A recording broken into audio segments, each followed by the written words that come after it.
And we're live. Let's see if people join in. It's 8 o'clock ish. It seems like I keep starting a little bit late. I was doing 8 sharp.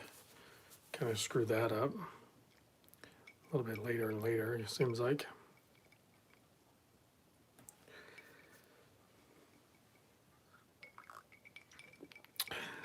Mr. Sushi's checking in. First one up.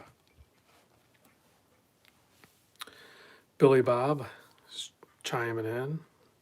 Ronan, Craig, Brad. All right. We got some people chiming in. Yeah, I figured what the heck. I have 3 white and black watches. I got the white and black Benchmade mini bug out from Billy Bob. Kind of cool, I thought. Maybe I'll only buy white dial watches from now on. Could that be a thing? Maybe I'll only do white dial. That's it. I won't do that. We'll see.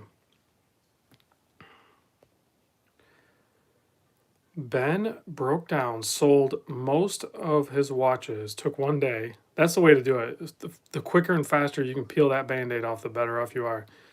And he purchased an Oyster Perpetual 39 millimeter blue dial. That's killer, man, because a lot of those watches you might rebuy or at those tiers and stuff like that, you can redo it again. Sometimes it's nice to breathe new life into the hobby, push up or push down or do however you want to go, and challenge yourself, mix it up a little bit. I do it all the time. I think a lot of people in this hobby do. Williams Watches, hello.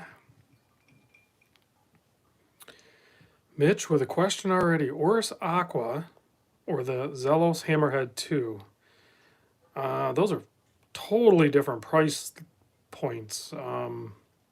Personally, I would go for the Oris Aqua if you can swing it, but. Ooh, Ben, you actually profited off a couple of them. That's kind of hard to do a lot of times, depending on what you bought, I guess. Limited production, some weird stuff. Sometimes they hold value pretty good. Yeah, maybe subliminally, what I'm doing is I'm challenging you guys. I'm putting it in your mind that you want a white and black watch. Alrighty. I'll tell you guys what. I've been kind of weird about all the watch stuff, and it started, the weird thoughts and everything like that, and the feeling and everything happened even before buying the Seamaster, but certainly now, yeah, definitely feeling really weird. I am wearing, temporarily, I didn't wear this all day. I wore the Seamaster all day. That's not true. I wore the Seamaster part of the day, and then I actually put this watch in. This is Billy Bob's watch, the carbon fiber square, while I was working on some lawnmowers and snow blowers and stuff like that. And then I just switched over to this, the Casio Oceanus T200, I think, something like that. Just a cool, fun watch. I had one before and figured it was time for a rebuy, because when you're talking quartz analog, I think this is probably the big dog.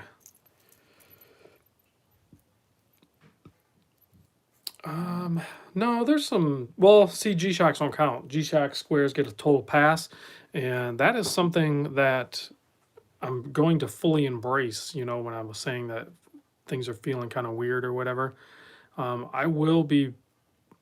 Well, Ronan, you have a good point too. The NASA G-Shock, I did buy, or well, I thought I bought one, but I got the email saying that I was on back order, so I don't know if I'll get one or not. We'll see. But I did order the white NASA G-Shock square, so hopefully I'll get one. If not, whatever. I think they'll give me my money back or something, or don't charge me. I don't know how it works. So, but yeah, I'm always going to be swooping up squares as they pop up, if they appeal to me and stuff like that. But the level of content that I have with some of the watches I have leads me feeling like the search is just to keep a hunt going. Two main watches I was looking at today, right? Just two. I think so. Yeah, two. Is the Doxa Sub 300T Caribbean, and the other one would be a. I'm kind of revisiting the Tudor North Flag. I like the Tudor North Flag a lot because I think a lot of other people like it as well, but they just no one ever really commits to it. They just have appreciation for it, and then a lot of people don't really want to actually own one. So, Mike, transplanted from California to Chicagoland. Did you take Route 66 all the way to? Clayton says he's going to be picking up the Doxa on June 12th. I'm guessing that is like a birthday or something. Maybe I'll join you on that. Maybe I will also shoot for this summer. It'll probably take me a little while to recover from buying this, honestly. I was able to straight up purchase this, but I had to deplete my collection a little bit. So to get it. So yeah, my funds are gone. There is no money sitting in the PayPal waiting to buy watches. So any watches that I buy now are gonna have to wait. They'll just have to delayed gratification, I suppose, right? He gave out the wrenches. Would you be kind as to knight me with one, please? The wrenches. Gave out wrenches. What did I give out? I don't remember giving out wrenches. I don't remember that.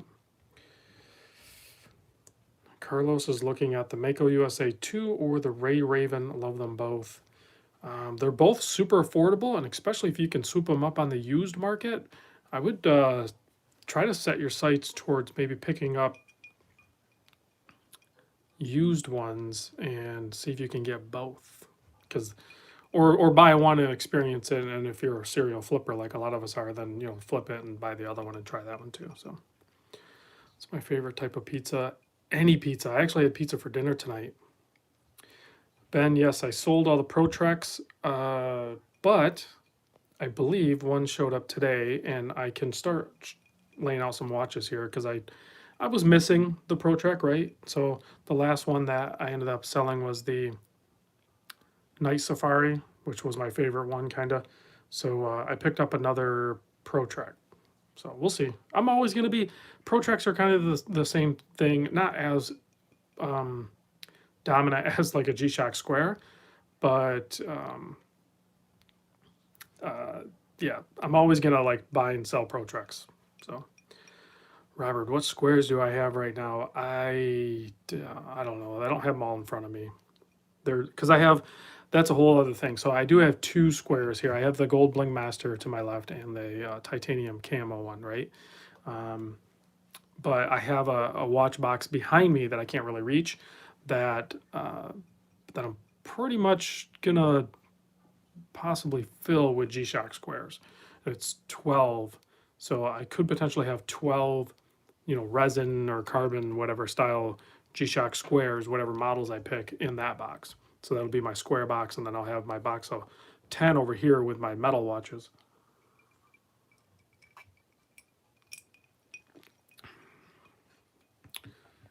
Let's see. What Walrus says, I'm a young collector and my collection currently is the SKX007J model and a Deep Blue Master 1000 diver. Do you think that a Steinhardt Ocean One ceramic is worth it for the money?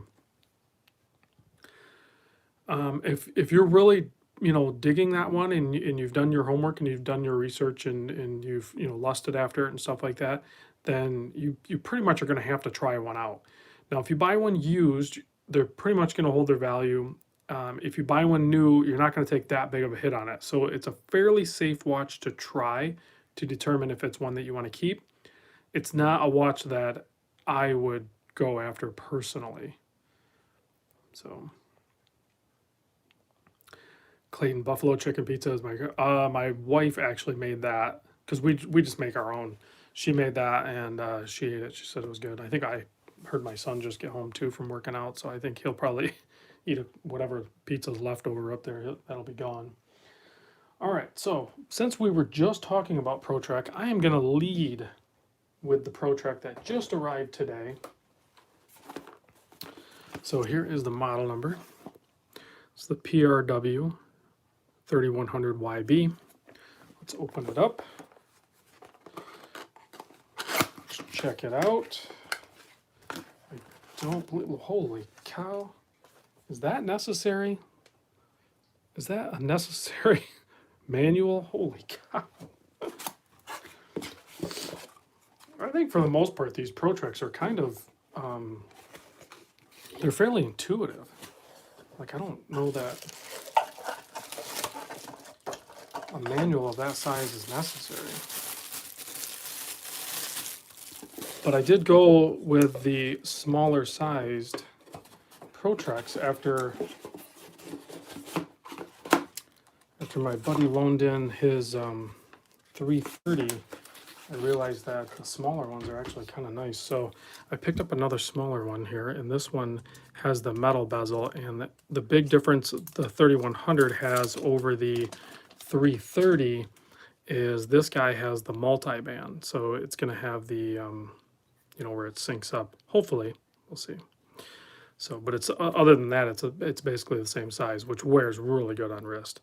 And I liked this colorway. They have a bunch of other ones. There's even some negative ones.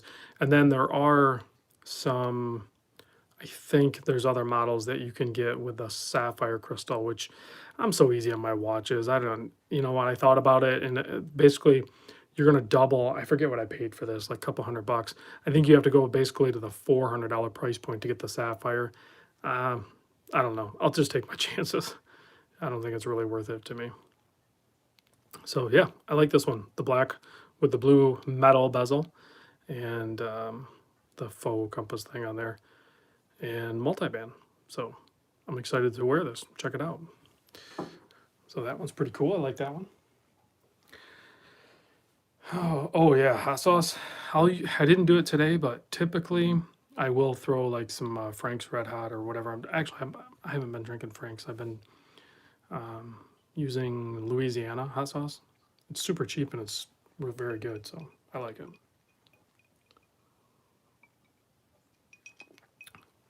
Next time I go to Chicago, it'll be big time pizza. I try not to, speaking of Chicago, there's Jorge. Try not to eat pizza too much. Pizza's like my kryptonite, man. Like, no doubt. I can't stop. I haven't tried sriracha on pizza. Maybe I'll try that. Yes, I'm still very much enjoying. And I know it's honeymoon, so I'm trying not to overreact. But I really feel like this watch and, you know, like I feel like I'm done. Like I don't really need to buy any more watches. But I don't want to go that extreme or that deep because, you know, it is honeymoon. So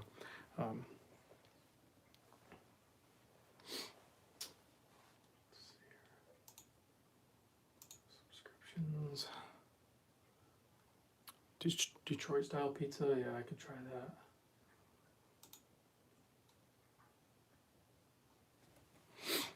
I got YouTube videos. I just clicked on some more. I'm streaming YouTube videos while I'm posting YouTube live and stuff. So supporting other channels.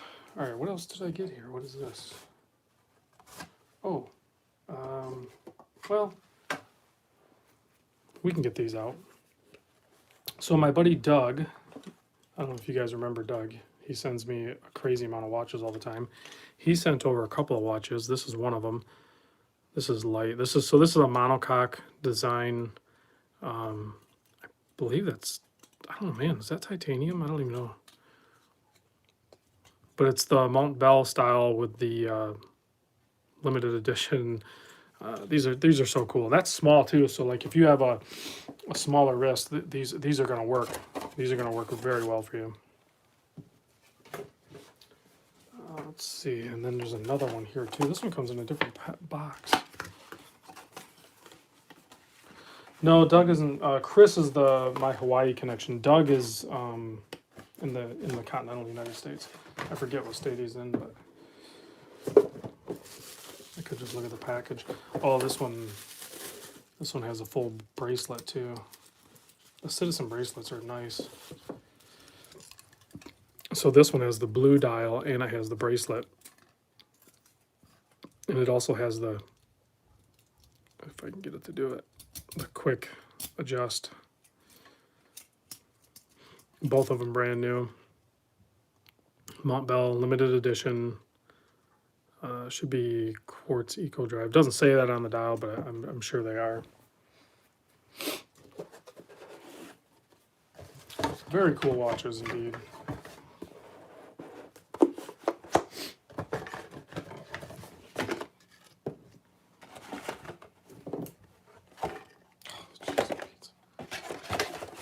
Try not to make too big of a mess here. Excuse me. Get allergies picking up. I got sniffles.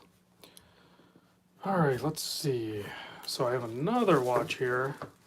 And this one, I'm a little torn on. This one I am definitely torn on. So if you're a longtime follower of the channel, you'll recognize this watch. So back when I was doing mods and builds and everything, I did one that I built just for me, right? That I wanted to keep. I wanted to do something totally different. So I did this guy here, which is a full turtle gut swap. And it also has the lume ceramic bezel inserts, fully lumed sapphire insert, and it's a CT case, and it has the Angus Jubilee. So I spec'd this out to build for me, right? And then I sold it, ended up selling it because he wanted it, and I was fine with letting it go. But my buddy Jonathan added something that I should have done in the beginning, but it really wasn't available at the time. But a fully loomed, oversized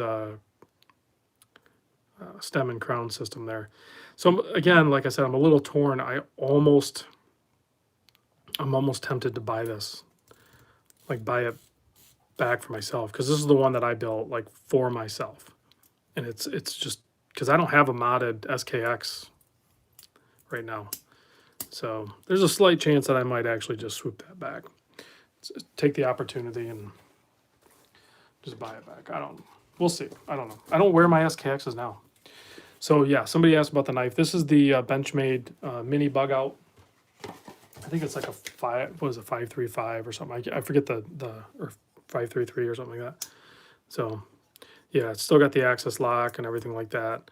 I originally bought the orange one, and then I picked this one up off my buddy Billy Bob, because I was gonna match my EDC and stuff like that, white dialed watches. Well, originally I bought it when I had the Ward, but now that I have the Seamaster, so perfect. I mean, crazy light. The full size bug out, I think, is easier to handle. Not quite full size, but easier to handle knife. I mean, because you can see how small this one is. But I like these mini bug outs too. They're very cool. White is definitely the color of the day.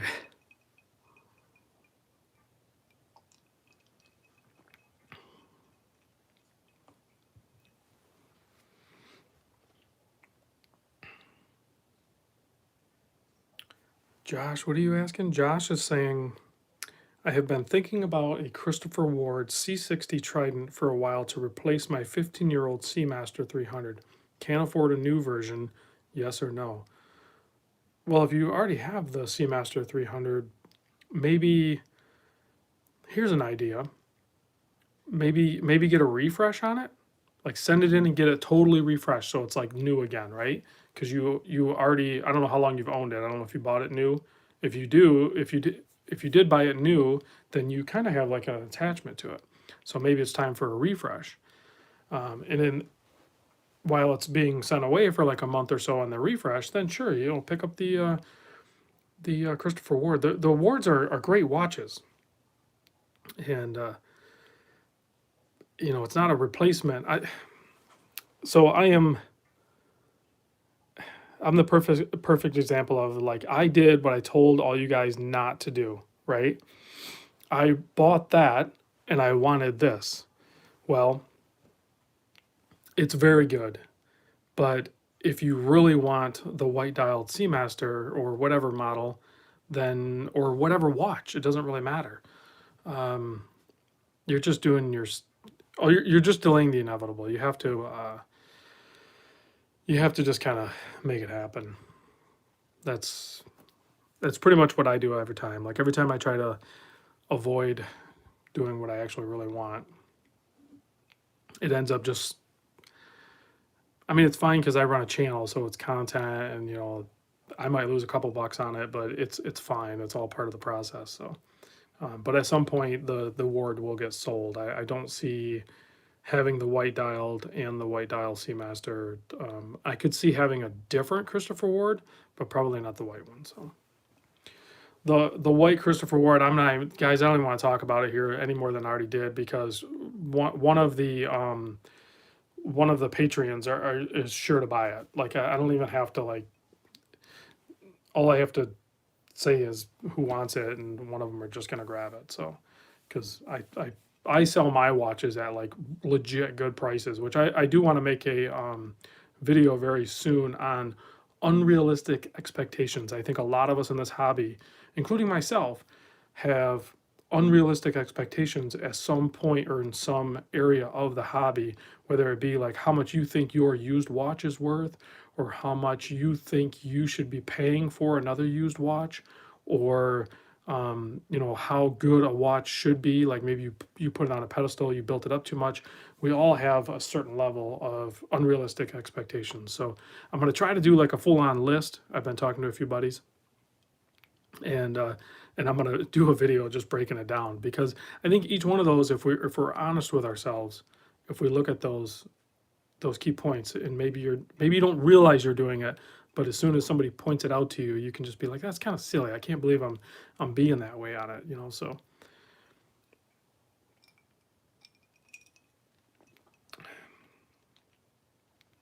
Brad, what about how much we tell the wife it's worth?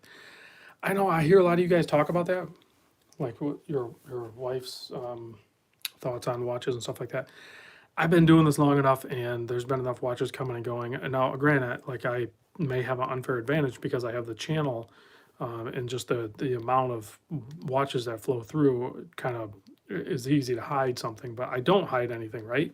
So I showed her this watch when I brought it in, and she broke it down, and when I always show her the watches, right, and then even the watches that are being loaned in, and she kind of gives me her perspective on it as a non-watch person, but she knows a little bit about watches, and we never talk about the price.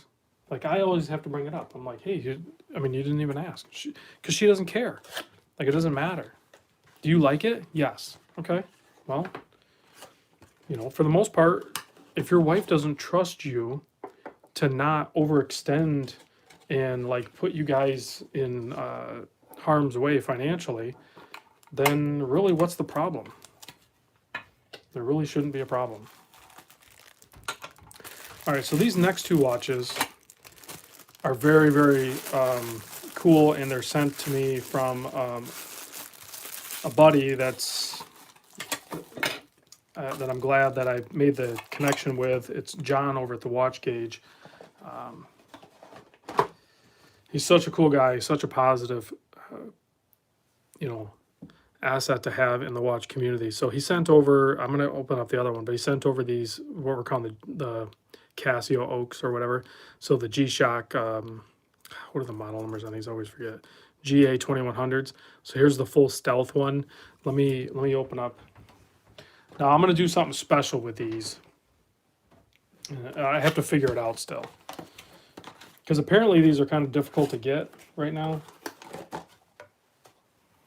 I haven't looked to see for other inventories. I don't know. Maybe they didn't. Maybe they didn't make enough. I did on an old live stream. I put a combi on them. You can put a combi on them, but it's loose. It doesn't fit great. Oh, okay. So I have two stealth ones. So you can go double stealth. You could have one on one stealth wrist and one on the other stealth wrist. So very cool watches. Big thanks to John for sharing these with us. So what John has done, sorry about that. I know that was probably loud. This G-Shock tins. So Yeah, Dane's like, well, where's the Zellos? Enough of the G-Shock. Um, so what I'm gonna do with these is these will be something, I don't know. I'm gonna do something with them. Well, to be determined. But it's difficult to decide what I want to do with those yet. But I have some ideas, and I'll probably talk to my Patreon group about it mostly. They do look awesome. The stealth ones look awesome. They have enough gray on the hour and minute hand that it's still legible. It's not ridiculous, right? All right, let's see. Russ says he takes a sip of my drink every time Rob swipes the crystal. Now I'm drunk. I haven't even. I guess I don't even realize I'm doing it. I probably do swipe them too much. Is that the drinking game you guys do? Like, now you're drunk.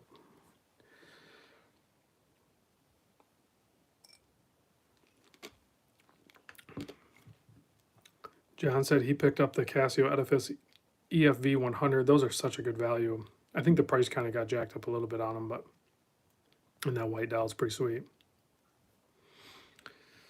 All right, what else? Oh, you know what? I have another watch in here that you guys probably didn't see yet.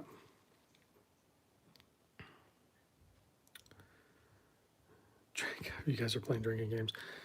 Oh, let me clean that crystal real quick.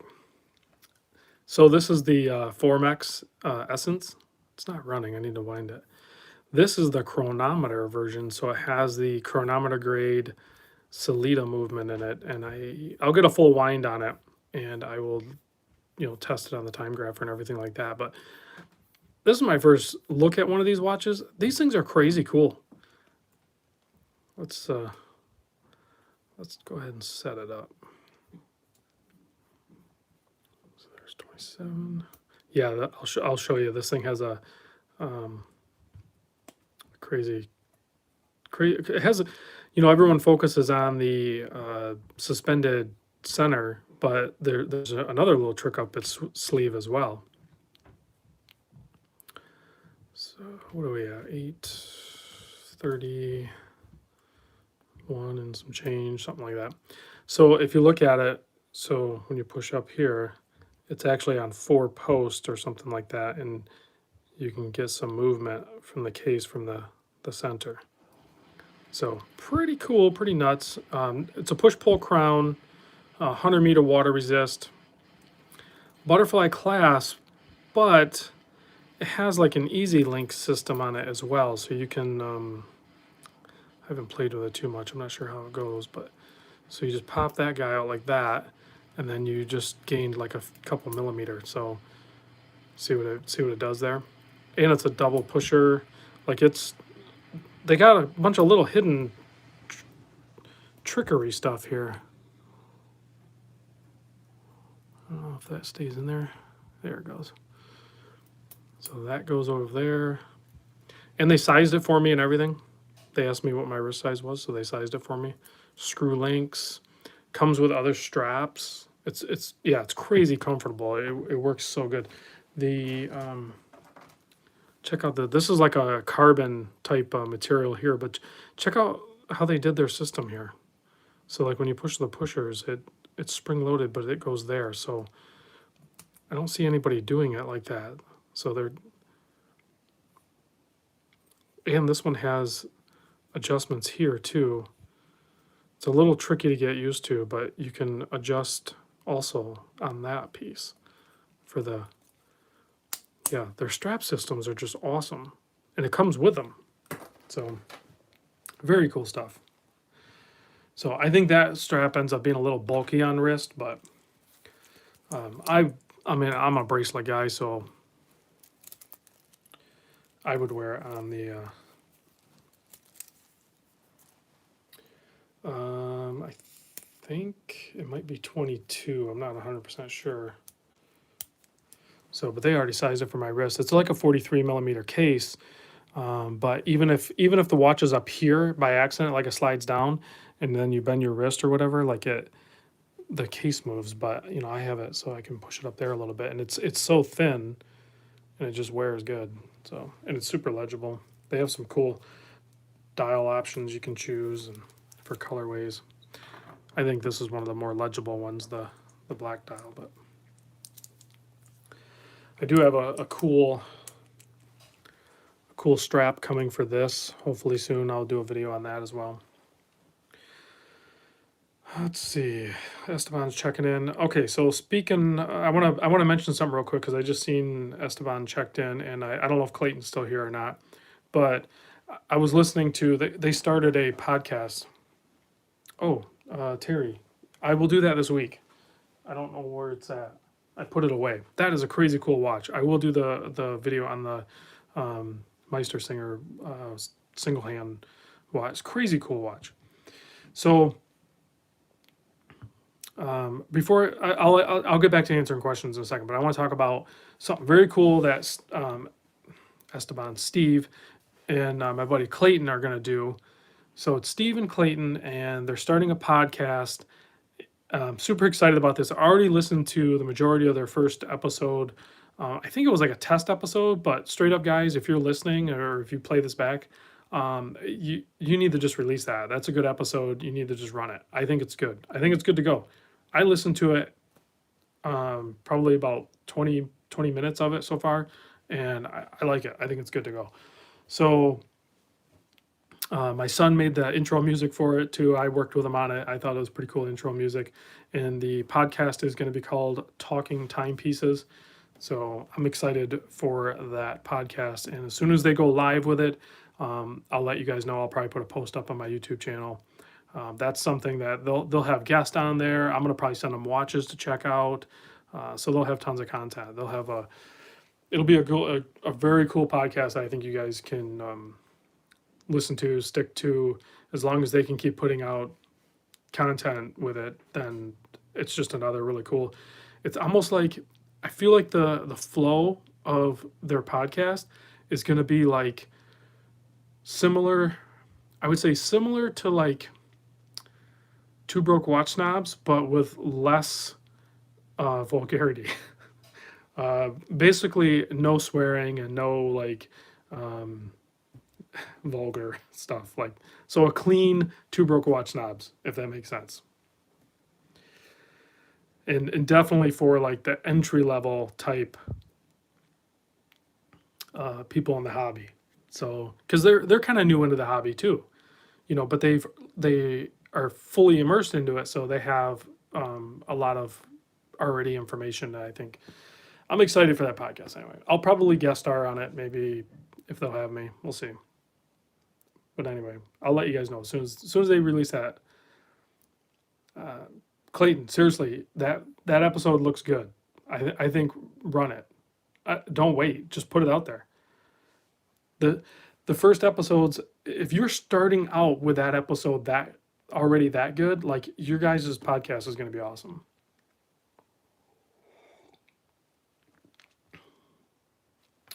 Let's see. I get back to comments now. So like, let's see. Ink Man says, is the SARB 59 crown spring loaded like the stock 7S? Wondering. I didn't think the 7S crown is spring loaded. I don't think either of them are spring loaded. They haven't posted it. They haven't posted the thing yet, but it's going to be on SoundCloud, and it's going to be called Talking Timepieces. They even have a cool logo and everything. Like they're actually, it's pretty exciting. Here's another one. This is the one I bought first. Is the orange one, if you guys are into knives. So I could probably do a knife video. I don't care to do the knife videos. I let Dirk do those.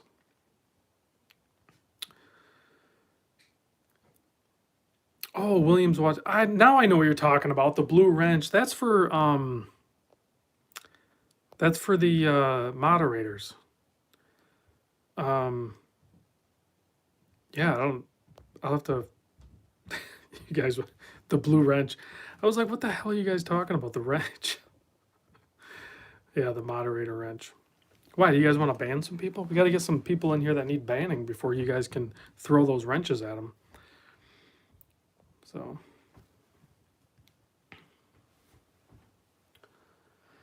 All right, Blue Wrench. So Terry, they're talking about. So you know how some of the, if you look at comments, like if you look at the last one, like was say Billy Bob and Canine Cardio, they have like their username is in blue, and then there's like a wrench by it. That I made them moderators.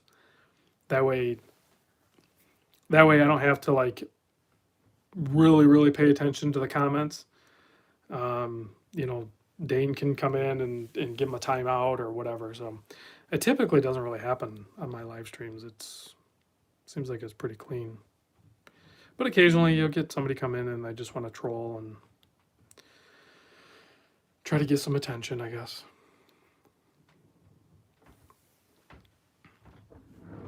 Yeah, you guys need to post that up. Let's see, quarantine watch. They look stunning. I bet even better in person. Terry wants an AR-15. Is that a new kind of watch? I'm not familiar with the AR-15 watch company.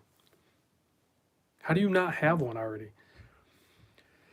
Let's see. The bass enthusiast. I don't know if it's bass or bass. Yes, I did order the NASA G-Shock, but I got the email today saying that it's on back order, so we'll see. Oh, you want the AR-15 extreme moderator.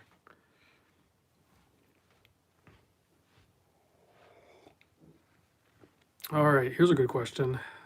Mr. Mall GG. What is my comment on Bruce wants to buy the VC overseas? Do some research on that watch. That thing is amazing. I actually want it. Like, no BS. I would actually consider buying that watch. But I'm not going to because they're crazy expensive and I'm not spending that much on a watch. So we'll see.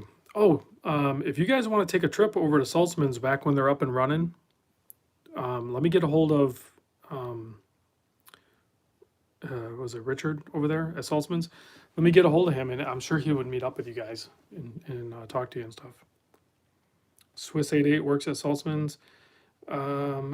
Is Swiss 88, are you the guy that I was talking to on Instagram or no? I was talking to another repair tech from Saltzman's over on Instagram. I'm not. Yeah. So if you're, I don't know if you're the one I was talking to on Instagram too, but yeah, Craig, they're only like 15 to 20K. So, yeah, Swiss 88. We were talking on Instagram. He's a tech over at a repair tech over at Saltzman's, and he had enough time in between working on tiny parts to talk to me a little bit and shared what he. I think you were working on some parts had arrived to repair on some Luminox, I think. So I think you were working on those. You shared a couple of pics. That was pretty cool. It's cool to see behind the scenes with watches getting repaired and everything too, because I know enough to probably make them worse.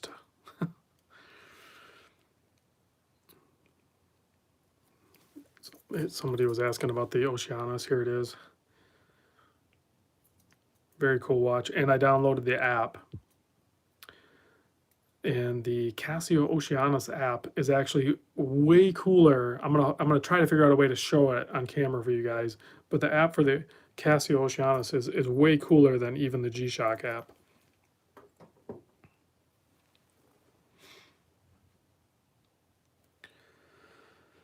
Let's see. I don't even know how to say your name. Somebody's asking, what about Parnas? Do I like it? No, I'm not going to buy a Parnas, but you know, I show them on video, and I think they're fine for the price point and stuff like that. But I don't care to buy them or anything.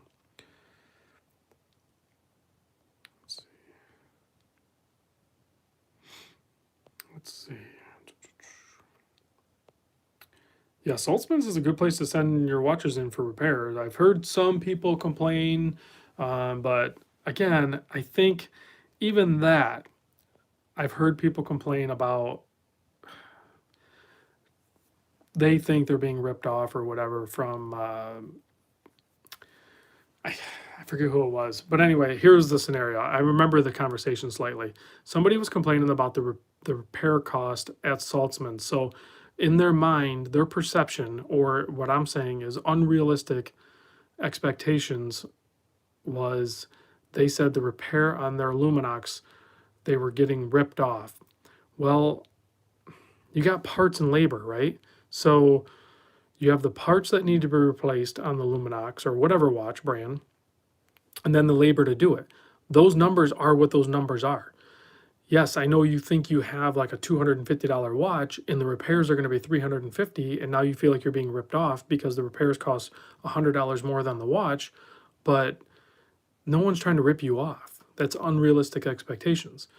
To replace the dial and the movement and everything, that all costs money, and then the labor and the time to do it. So no one's trying to rip you off. To me, that's unrealistic expectations. Either fix your Luminox or go buy a different watch or another one. Like it is what it is. Ronan, who repairs Luminox? I fixed one. I bought one off Facebook Marketplace. I thought it needed a battery. I put a battery in it. It still didn't work. Guess what? Movement crapped out. They use a Ronda movement. I think it was like a 515 or something like that has the correct spacing on the center post for the tritium hands. And so you pay a little bit more for the tritium quartz movements because of that stem. And I bought it from Esslinger. I think I probably paid like 50 or 60 bucks for the movement, something like that. And you swap the dial and hands over. But I don't think a lot of these repair places they don't want the dial and the hands swapped over. They want new dials and hands. So that's what further elevates the price of it. But we got to stop throwing things away too. Like a Luminox is not a disposable watch, despite what some people may say. It's actually good materials, so you can fix them. Is it worth it to you to have more into that watch? Probably not.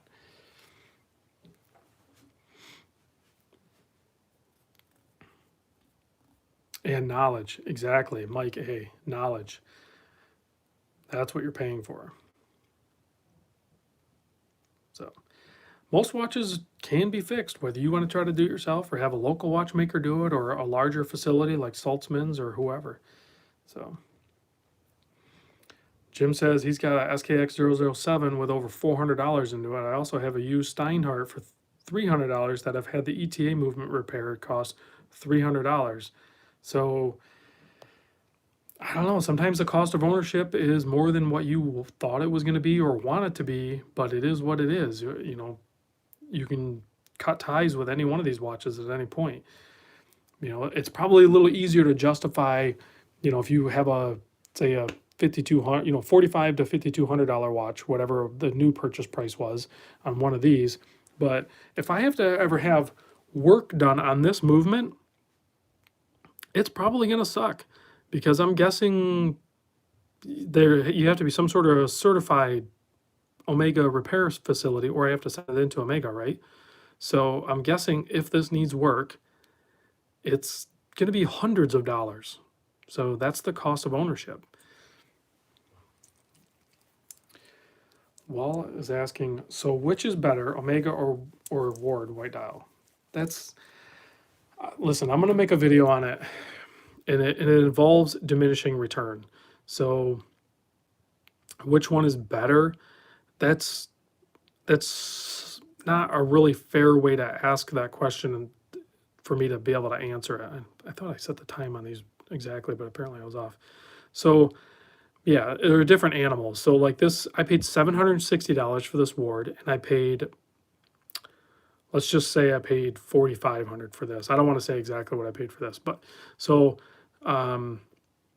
that's where the diminishing return comes in. So is this one worth thousands more than this one?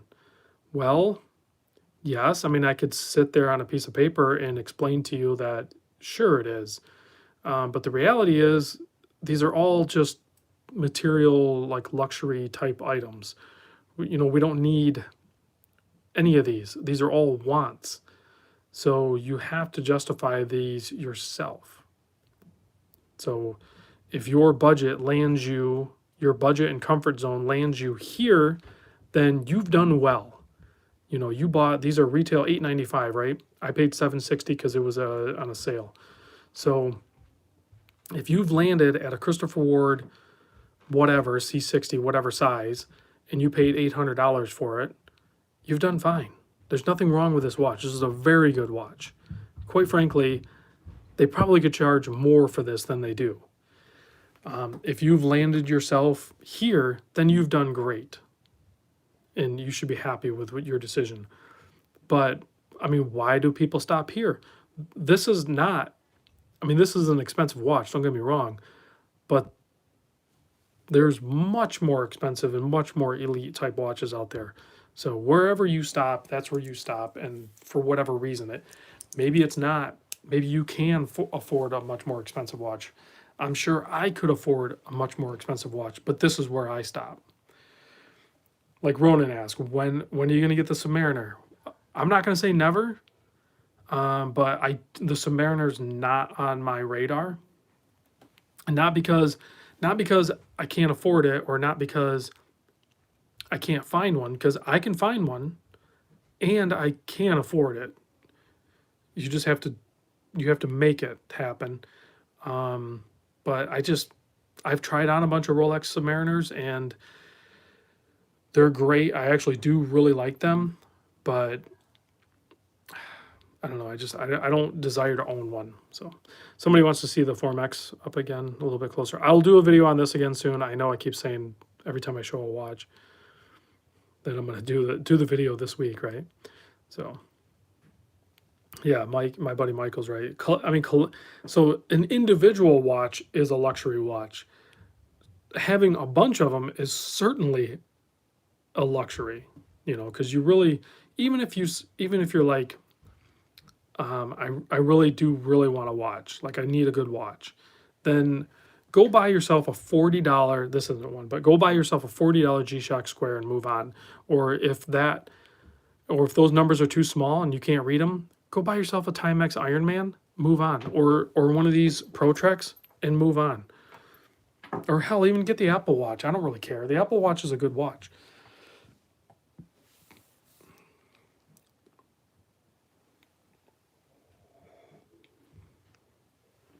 It's getting low. I'm going to have to refill. So somebody says, my quick take on the Formex. I think this is I'll answer you in a second, Terry. I think this is an underrated watch. I don't see a ton of attention given to this brand, and I think they deserve more attention. So hopefully I can show in video why I think this brand warrants more attention, because they straight up do. Especially like this model here. It's chronometer grade. It is innovative without being like ridiculous. And it's just crazy cool. It's crazy comfortable. It is a very good, everyday, unique watch. Price on it, I cannot remember. I think this one could be close to like $1,300 or something. I can't remember.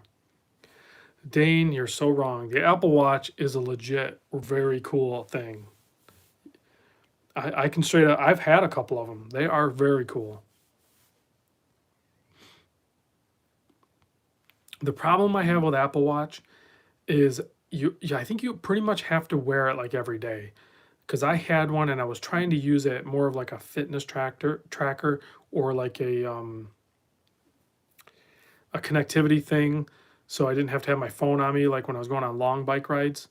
And so I wouldn't wear it for like a week or something, and then on the weekend I'd go to wear it, and it was just trying to update. Like I couldn't just jump on my bike and go. Like the device had to update because it's it's an electronic and it runs off a operating system, and so I ended up just ditching it. I sold it like the next day. I was just like, I don't want this. I'm done. So, but I think if you were to just have the Apple Watch, or maybe wear it on your off wrist or something like that, I think you'd be fine with it. Stop calling it a watch. Yeah, I mean, it does tell time in the same sense that your phone tells time, and it's on your wrist. So I guess it's a time-telling device on your wrist, which is kind of a watch. So yes, I would say it is a watch, but it does more. Terry, the Black Bay 58, I was told was shipped. was hoping to see it today. It didn't arrive today, so maybe tomorrow or something. So yeah, all the Florida folk are anti-Apple Watch or something, I guess. Cowboy Swami, do you think the Citizen um, is the best quartz? I think Citizen is an awesome watch, and they make some great quartz watches. I think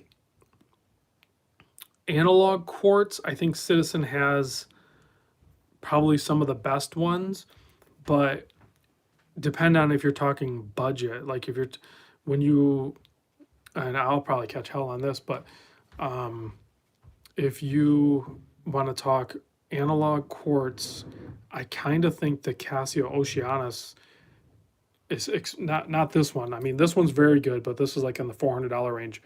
The Casio Oceanus has some that are like into the thousands, and they are like crazy good, crazy cool watches. Um, Quite frankly, better than Grand Seiko. The Grand Seiko is hanging their hat on obviously finishing, brand uh, heritage, and then their like 9F movements and stuff like that, which is an amazing movement. But these guys, you get the Bluetooth connectivity or multi-band and all that stuff, and strong drive motors and everything like that. They're just, I don't know, it blurs that line between like adding enough tech into the quartz watch that makes it a little more special. The 9F is really cool. Don't get me wrong on the Grand Seiko, but I think you can do better. I think Seiko can do better.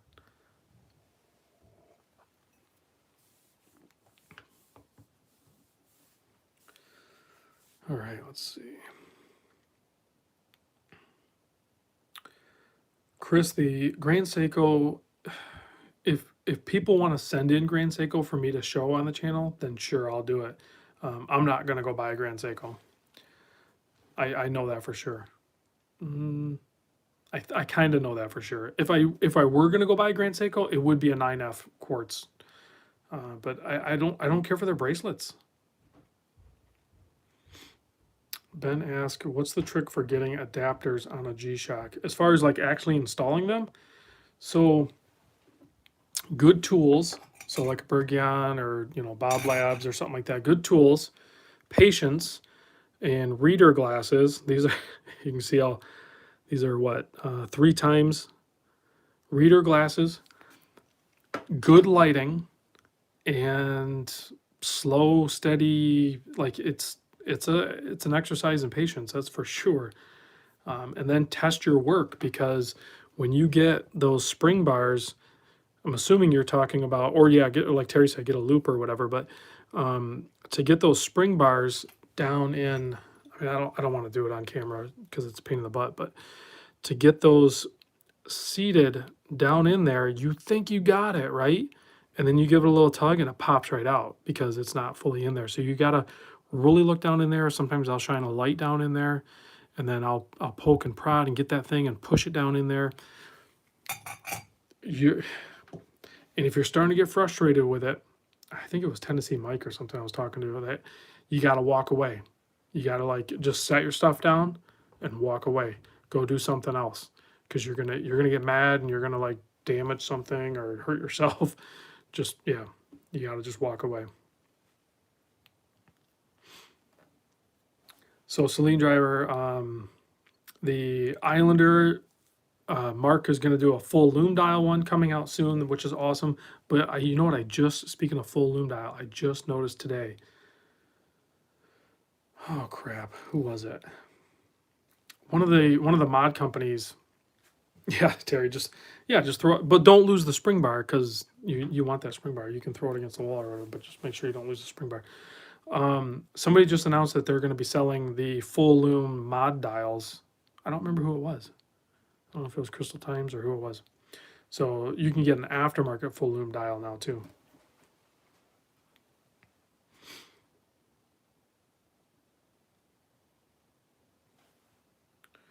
Let's see here.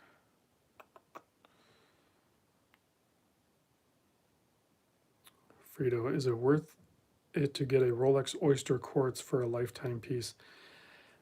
So it is Crystal Times that has the full lume dial. I thought so.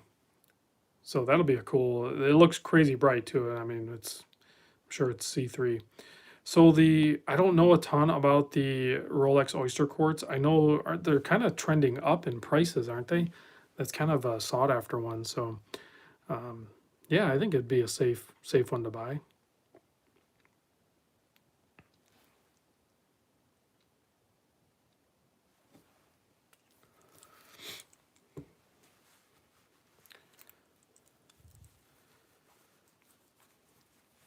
Yeah, the Islanders are.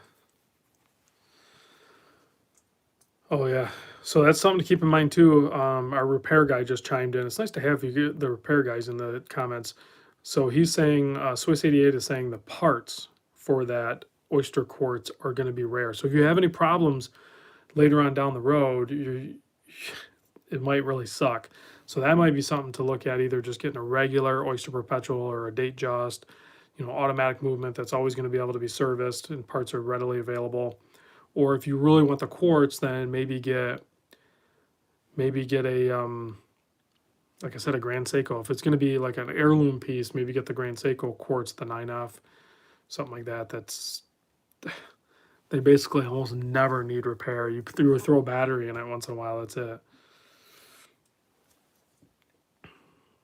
guys. I got to tell you something. I'm in love with this watch.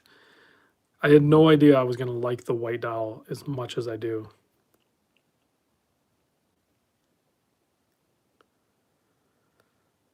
Chris asked, so Rob, which Seamaster if you had to leave one behind? What? I don't understand the question.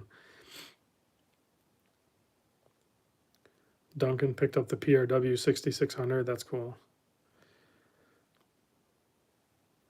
Ben, you're halfway there. You got one adapter. Hopefully, it's one complete adapter in, not just one side of one adapter. But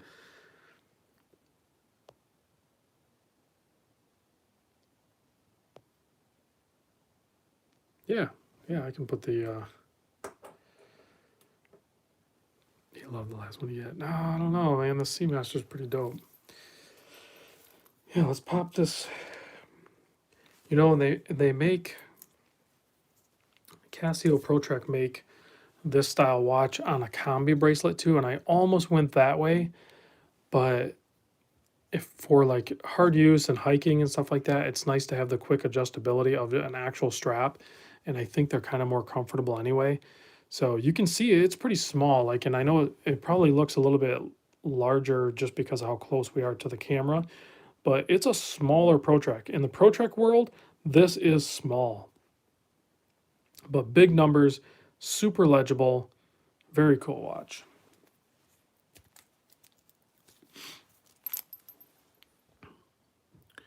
I think it's pretty much already spot on for time. You have your sunrise, sunset. You can record stuff, stopwatch, timer, alarms, world time. It received on 425, so that's good. Yeah, this is a fun watch.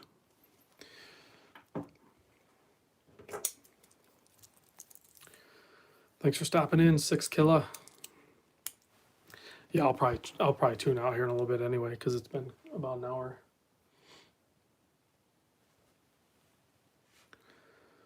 Here it is. Let's do this. Stella Carp, have I ever owned an Alpinist? If so, what do you think of the green? Yeah, I've owned a couple of the SARB 017s. That's still kind of my favorite one. I think the SARB 17. I think it's just the iconic one that I kind of went up on. I mean, this thing is like almost on the same playing field as a G-Shock Square. So if you're thinking about getting a ProTrek and you don't want a massive one, get one of these. This is the 3100. Very, very comfortable size.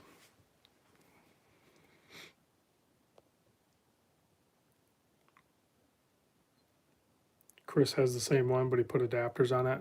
I think I'm gonna dig the strap that's on it. Plus, it has the wings here, which help in comfort level here. And then their strap is it's nice. It's good. It'll break in nice. I'm looking forward to wearing it.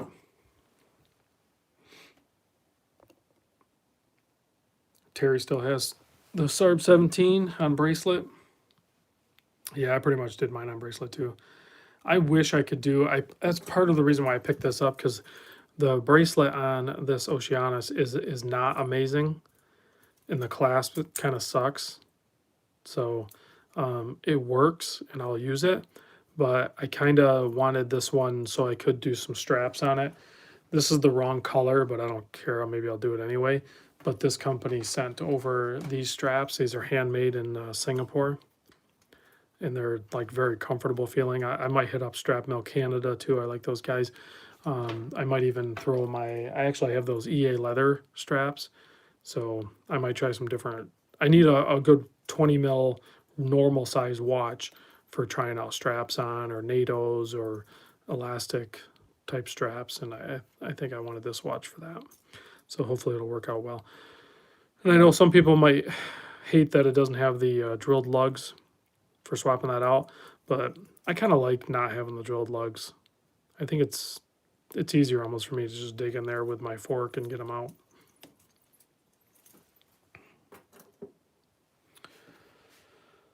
Let's see. Inkman, where's a good place to get an OEM leather strap for Alpine Star Timer? I'm not 100% sure. I know you're going to maybe hit up an AD. I know Mimo, I think technically is still an AD for Alpine, but I think he's dropping them, so I don't know. Let's see. Hey, Rob, I'm looking to get a new watch to celebrate my son's. Okay, we're going to move on. Below the Moon watch. I'm glad. Stella, I'm glad I only have 3 choices for my watches. I would get anxiety. Yeah, so everybody has like their anxiety level where like you're just like, okay, I can't do anymore. I'm not sure what mine is. I know I've reached it, but it's definitely like close to the 50 mark. So, but I could see having a smaller collection. Like I might actually shoot for 10 metal watches that I actually wear in my main watch box, and then 12 G-Shocks potentially in my overflow box, and then like the super affordable stuff, like the $50 or less or $100 or less stuff is you can just pile those up off to the side. It's not a big deal. I mean, I kind of do that now. Like these are really cool. I won't wear this, but I brought it in for video just in case anybody wanted to see it. They're really cool. They're super thin. The Seiko or the Casio Edifice, with the sapphire and stuff. It's just a cool watch. So, and it's $100. So if you got $100 laying around and you're bored and you're looking to hunt down something, you swoop one of these up, you wear it for a little bit and sell it or give it away. I mean, giving away watches is awesome. Like, forget about the channel and stuff like that. I do a lot of that just because of the channel. But even you, as a part of being in the hobby, somebody that would love to have a free watch. And if you can buy like $100 watch or whatever your budget is, a $50 watch, a $40 G-Shock Square, wear it for a little bit, check it out, have fun with it. And then the next time you're hanging with your buddies or something like that, having a beer with them or something like that, pull a G-Shock Square out of your pocket and be like, here, man, I dare you to wear this and see if you can break it. Challenge them. Try to get them into the hobby. It's kind of fun. Bruce piling them up. Yeah, Bruce does a lot smaller collection. He can't deal with a pile. Hey, look at that. Watches are silly. All right, guys, I'm over my hour. I think I'm going to chime out. I appreciate everybody joining in, though. I think we had some good discussion, some good questions. Should I close you guys out with a loom shot? See, Kevin is asking, which Seiko divers around 500 USD would you recommend, or would you recommend something from a different brand instead? If you like the Seikos, there's some really good Seikos out there. I wouldn't say shy away from the Seikos. See if, depending on your wrist size, see if you can pick up, probably it'd have to be used, but what we're calling the Marine Master 200. I don't know all the model numbers for them, but maybe you can pick one up, one of those. If not, if your wrist can support a sumo, do a sumo. You're certainly going to be able to pick up a samurai. All of those in the $500 range are going to be very good. So you can spend a little bit less as well. So, all right, guys. Let me close you out with a Loom Shot, and then I'm out of here. Yeah, the micro brands. There's a ton of aftermarket, or not aftermarket. There's a ton of micro brands out there that you can do. Oh, you want to see the Omega Dual Loom? I'll do a full video on all this stuff soon, you guys. I keep cranking them out. I will.